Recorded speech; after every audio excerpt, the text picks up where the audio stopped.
ಬಸವರಾಜ ಹೊರಟ್ಟಿ ಅವರು ಸಭಾಪತಿ ಸ್ಥಾನಕ್ಕೆ ರಾಜೀನಾಮೆಯನ್ನ ಸಲ್ಲಿಸಿದ್ದಾರೆ. ಈ ಸಂದರ್ಭದಲ್ಲಿ ಬಿಜೆಪಿ ನಾಯಕರು ಕಾಂಗ್ರೆಸ್ ವಿರುದ್ಧ ಹರಿಹಾಯ್ದಿದ್ದಾರೆ.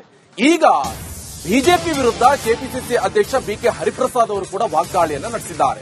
ಹೊರಟ್ಟಿ ರಾಜೀನಾಮೆ ವಿಚಾರಕ್ಕೆ ಸಂಬಂಧಪಟ್ಟಂತೆ ಆರೋಪ ಪ್ರತ್ಯಾರೋಪ ವಾಗ್ದಾಳಿ ಎಲ್ಲವೂ ಕೂಡ ನಡೀತಾ ಇದೆ.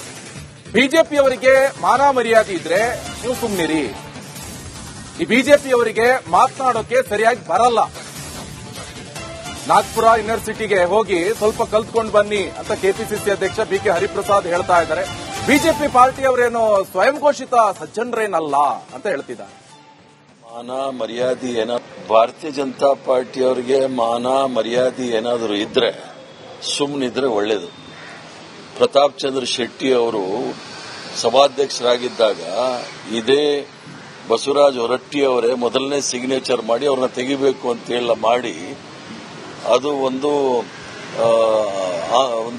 ಮಧ್ಯಂತರ ವರದಿ ಕೂಡ ಬಂದಿದೆ. ಇದನ್ನೆಲ್ಲ ಚರ್ಚೆ ಮಾಡಿದ್ರೆ ಮಾನ ಮರ್ಯಾದೆ ಹೋಗುತ್ತೆ.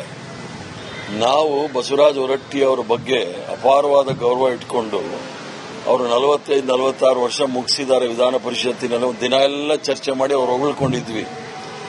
ಈಗ ಅವ್ರ ಹತ್ರ ನಾವು ಏನ್ ಹೇಳಿದ್ದು ಅಂದ್ರೆ ನಿನ್ನೆನೆ ಕಡೆಯ ದಿನ ಇತ್ತು.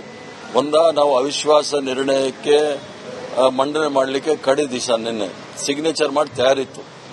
ನಾವು ಅವಿಶ್ವಾಸ ನಿರ್ಣಯ ಮಂಡನೆ ಮಾಡಿದಾಗ ವಿಧಾನ ಪರಿಷತ್ತಿನಲ್ಲಿ ನಾವೇನು ಅವ್ರನ್ನ ಹೊಗಳೋ ಪರಿಸ್ಥಿತಿನೇ ಇಲ್ಲ.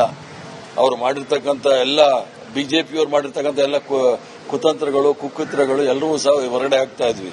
ಮಾನ ಮರ್ಯಾದೆ ಹೋಗಬಾರದು.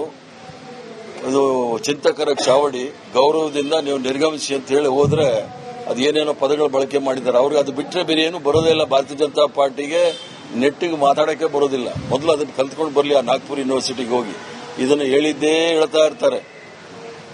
ಇವ್ರು ಮಾಡ್ತಕ್ಕಂಥದ್ದು ಏನಂತೆ, ಭಾರತೀಯ ಜನತಾ ಪಾರ್ಟಿಯವರು ಎಲ್ಲ ಸ್ವಯಂ ಘೋಷಿತ ಸಜ್ಜನರೆಲ್ಲ ಸ್ವಯಂ ಘೋಷಿತ